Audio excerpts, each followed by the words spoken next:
The next one is moisture emitting elements.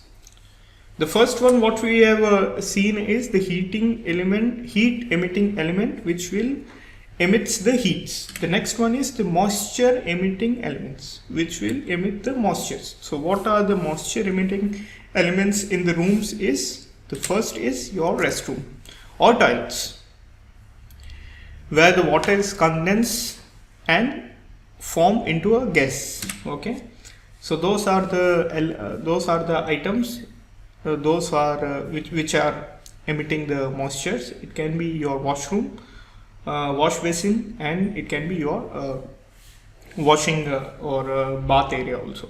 It will produce the water moistures. The next one is human. We are emitting two things. One is the moisture, which is our sweat, and which is vaporized and increasing the moisture inside the room. The second one is like our body heat. Okay, we continuously emitting a heat which is coming out from our body.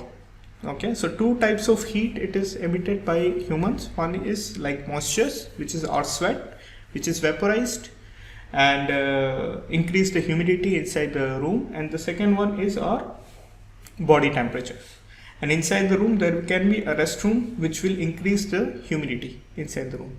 And the last one is the environment, like we have sea or ocean or this kind of countries where the ocean is there or sea is there, so there the humidity levels will be high. So environment is also one of the major contribution of increasing the moisture inside the environment.